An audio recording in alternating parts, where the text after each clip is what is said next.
ETF index mutual funds నేర్చుకుని stock మార్కెట్లో రాణించాలనుకుంటున్నారా? వెంటనే ఈ నెంబర్కి కాల్ చేయండి.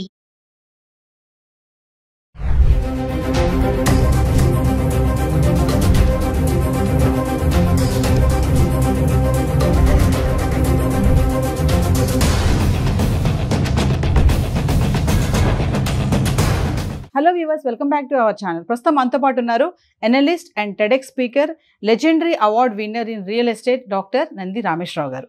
సార్తో మాట్లాడదాం. నమస్తే సార్. నమస్తే అమ్మ. సార్, మరి ఇప్పుడు అమెరికా వీసాలో చాలా మార్పులు వచ్చాయని చెప్పేసి అంటున్నారు. H1B కానీ, L1 కానీ, O1 కానీ. ఈ డ్రాప్ బాక్స్ విండో ఏదైతే ఉందో దాని ఎలిజిబిలిటీ రూల్స్ కూడా మారాయి అంటున్నారు. ఒక్కసారి దాని గురించి సార్. ఈ ట్రంప్ గారు వచ్చింది ఆయన రోజుకి ఏదో ఒకటి మార్చుతూనే ఉన్నాడు. ఈ 4 సంవత్సరాలు ఏమవుతుందో తెలియదు. ముఖ్యంగా చైనా తర్వాత ఇండియా మీద పెట్టినట్టు ఉంది ఫోకస్. గన్ అక్కడ పెట్టాడు.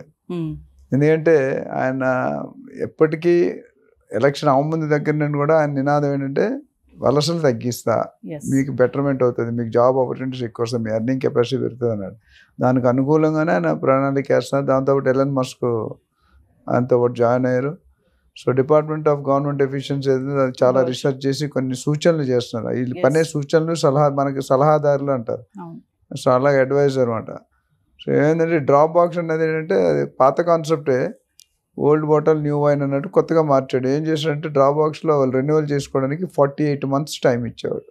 అంతకుముందు ఈ 48 ఎందుకు ఇచ్చాడంటే దాదాపు 1000 మంది క్యూలో ఉన్నారు కాబట్టి కొద్దిగా క్లియర్ కావాలి కాబట్టి టైం ఎక్కువ ఉంటే క్లియర్ అవుతుందని. కానీ ఇప్పుడు ఏమైందంటే మరీ స్ట్రిక్ట్ చేయాలి కాబట్టి ఈయన వచ్చిన తర్వాత కొత్తదనం ఏదో తీసుకోవాలి, కొత్త మార్పులు తెచ్చాం, రికార్డులో ఉండిపోవాలి, చరిత్ర తిరగరాయాలి, రీరైటింగ్ తీసి ఇవన్నీ కూడా మైండ్లో పెట్టుకున్నాడు. ఈ 4 సంవత్సరాలు మొత్తం దుమ్ము దులుపుతా తర్వాత సంగతి తర్వాత చూసుకోవచ్చాను. దాన్ని ఏం చేయాలంటే ఆ 48 నెలల బదులు 12 నెలలు చేశాడు. సో దట్ మీన్స్ 75% ఆప్షన్ పోయింది. అంటే ఇప్పుడు ఎవరైతే కాదో ఇంటర్వ్యూ అప్పుడు ఇది ఏమవుతుందంటే ఈ 12 నెలలు దాటిపోయి ఉన్నారనుకోండి క్రైమ్. సో దానికి ముఖాముఖి ఇంటర్వ్యూస్ ఉండాలి, ఫేస్ టు ఫేస్ ఇంటర్వ్యూకి అటెండ్ అవ్వాలి. అటెండ్ అవ్వడం ఏమైందంటే ఆల్రెడీ పాత స్టాక్ ఉంది, మళ్ళీ కొత్త స్టాక్ వచ్చి ఇవన్నీ క్యూ అయిపోయింది. అంటే క్లియర్ చేయడం చాలా కష్టం అవుతుంది వాళ్ళకి. సో అది ఎలా అనేది ఇంకా చూడాలి, ముందు వచ్చే అంటే ఇబ్బందులు ఏమొస్తాయి చూడాలి. బట్ అదర్వైజ్ ఏంటంటే ఆయన పాలసీ ఏంటంటే క్లియర్ ఆ ఎలిజిబుల్ అయితే వాడు పంపించాలి. ఆల్రెడీ కొంతమంది పంపించాడు, ఇంకా కొంతమంది పంపించినట్టు లక్షల్లో రకరకాలు ఇల్లీగల్ వీసాస్ అంటారు, స్టూడెంట్ వీసాలు అంటారు, తర్వాత OPT అన్నారు. మన లాస్ట్ టైం అన్నీ మాట్లాడుకున్నాం. సో ఓవరాల్గా ఏంటంటే ఈ wants to reduce the strength of the other countries out side. మన ఇండియా కనుక ఇండియా కూడా one of the country bell అవుతుంది. బట్ మేజర్గా చైనా, జపాన్, మెక్సికో అట్లా ఉంది. వాళ్ళ వల్ల మన మీద కూడా డౌట్ వచ్చి ఉన్న ఎవరైతే ఇల్లీగల్ ఎక్కువ ఉండరు నాకు తెలిసి. ఎందుకంటే 2012 దాకా గ్రీన్ కార్డ్స్ క్లియర్ అయినాయి నాకు తెలిసి. 2012లో 13 అప్పుడైనా ఇంకా పెండింగ్ ఉన్నాయి. ఇప్పుడు ఈ మధ్యలో వచ్చే ఛాన్సెస్ ఏమంటారు అంటే 2012-13 వెయిటింగ్ అయితే ఇప్పుడు 24లో ఉన్నాం. Already more than 12-13 years. So ఇప్పుడు గ్రీన్ కార్డ్ రావడం ఓకే కానీ వాటి సిటిజన్షిప్ అయితే అసలు రాదు. ఎవరైతే 2010 ముందు వెళ్ళారో వాళ్ళందరికీ మంచి మా ఫ్రెండ్స్ 1995, 2000 అందరూ కూడా సిటిజన్షిప్ వచ్చింది. ఇప్పుడు గ్రీన్ కార్డే రావట్లేదు. గ్రీన్ కార్డ్ రావతే సిటిజన్షిప్ మర్చిపోవడం. సో అండ్ ఇప్పుడు ఆల్రెడీ వాళ్ళు పంపించడం స్టార్ట్ చేశారు రకరకాల విధంగా. అండ్ మన లాస్ట్ టైం చూసిన లాటరీ సిస్టమ్ కూడా 2 సార్లు కంటే ఎక్కువ అయితే యూఆర్ నాట్ ఎలిజిబుల్. అందులోనే ఒక భాగమే ఇది.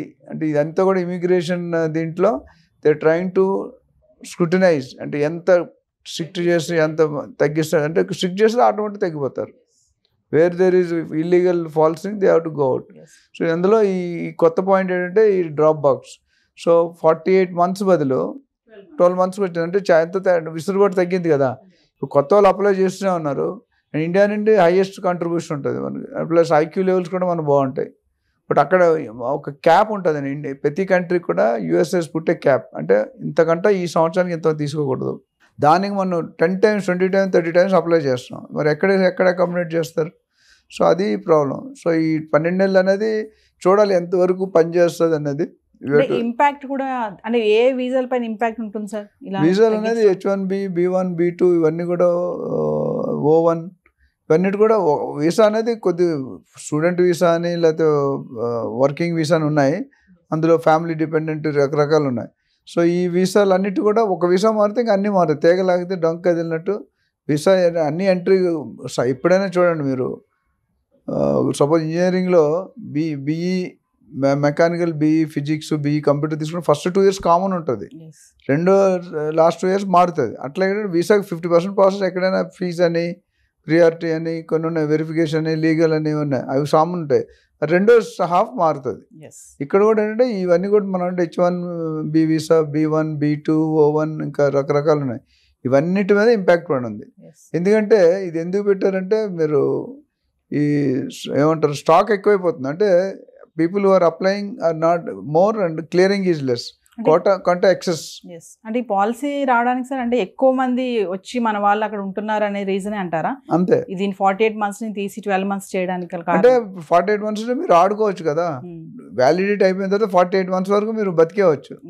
ఇప్పుడు అలా లేదు, 12 months అయిన తర్వాత ఒకవేళ మీ వ్యాలిడిటీ అయిపోతే ఇమీడియట్గా ఒకటి అరేంజ్ ముఖాముఖి ఇంటర్వ్యూ కూడా చాలా లోడ్ అయిపోతుంది, వాళ్ళు they are not able to clear. ఆ లోడ్ వల్ల ఏమవుతుంది, ఎప్పుడు వస్తుందో తెలియదు వీళ్ళకి. ఇంటర్వ్యూ వచ్చిన తర్వాత డిసైడ్ చేస్తారు this man has to be extended or not to be extended. Interview నాకు అర్థమైందంటే ఇంటర్వ్యూ రావడానికి దిస్ లాట్ ఆఫ్ టైం, అంటే అపాయింట్మెంట్ తీసుకోవాలి, మనం పాస్పోర్ట్ రెన్యువల్ చేసుకుని ముందే స్లాట్ బుక్ చేయాలి. ఆ స్లాట్ వీళ్ళు దొరకట్లేదు. ఆ స్లాట్ బుక్ చేయడానికి 1 year పడుతుందా, 6 నెలలు పడుతుందా, 12 నెలలు పడుతుందా. మొన్న ఒక ఆయన నార్త్ కెనడాలో ఉంటారు, ఆయన జనవరిలో జాబ్ తీస్తారు, మళ్ళీ ఇప్పటి వరకు జాబ్ రాలేదు, ఎత్తుక్కుంటున్నారు. అది ఎంతగానో ఇప్పుడు ఉన్నదంటే ఇల్లీగలే. 3 నెలల తర్వాత 6 నెలల తర్వాత బయటికి రావాల్సిందే జాబ్ దొరకపోతే. సో అందుకని టెంపరీగా ఏదో కాంట్రాక్ట్ బేస్ జాయిన్ అయ్యి చూపిస్తున్నారు, అది కరెక్ట్ కాదు. బట్ ఏం చేస్తారు, వాళ్ళకి పాసిబిలిటీ లేనప్పుడు ఏదో ఒకటి ఉండడానికి ట్రై చేస్తారు. ఒకేసారి ఉన్న పొలాన్ని జాబ్స్ తీసేస్తే అందరూ తీసేస్తున్నారు, ఒకటే కాదు ప్రతి కంపెనీ, ఆల్ కంప్యూటర్స్ ఎస్పెషల్లీ మన వెళ్ళే సాఫ్ట్వేర్ వాళ్ళు డెఫినెట్గా దే ఆర్ రిమూవింగ్ ఇట్. అంటే ఎంతవరకు కొనసాగుతుంది అనేది తెలియదు. డ్రాప్ బాక్స్ విండో అంటున్నారు కదా సార్, అసలు ఏంటిది, దీని ఎలిజిబిలిటీ ఏంటి, అంటే దీని మీద ఏమేమి ఆధారపడి ఉంటాయి? అంటే దీని మీద డ్రాప్ బాక్స్ అనేది ఒక సిస్టమ్ ఉంటుంది, మనకు ఇంటర్వ్యూలో ఎట్లా మెథడ్ ఉంటుందో ఇప్పుడు అయిపోయిన అందరినీ ఒకేసారి చేయలేరు కాబట్టి ఒక క్యూ కట్టిస్తారు.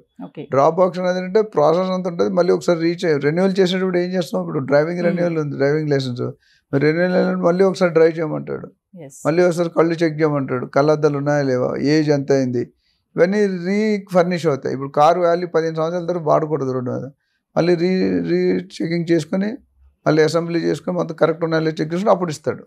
నేను మొన్న మా కార్ చేసా, 15 years అయిపోయింది, మళ్ళీ 5 years ఎక్స్టెన్షన్ ఇచ్చాడు, దానికి 30,000-40,000 ఫీజు కడితే కార్ని బట్టి ఇవ్వాలి. ఇక్కడ కూడా అంటే డ్రాప్ బాక్స్ అనేది ఒక సిస్టమ్ డెవలప్ చేస్తారు, ఒక కోడ్ లాగా. ఎవరైతే ఎక్స్పైరీ అయిపోతారో అందరూ అప్లై చేసుకుంటారు, అప్లై చేసుకున్నప్పుడు దాన్ని స్క్రూటినీ చేస్తారు. అట్లానే ఇప్పుడు 48 months లేదు 12 months తక్కువ. 48 months అంటే చాలా మంది అకామిడేట్ అవుతారు, 4 సంవత్సరాలు. ఇప్పుడు 1 year అంటే అంతమంది అకామిడేట్ అవ్వరు.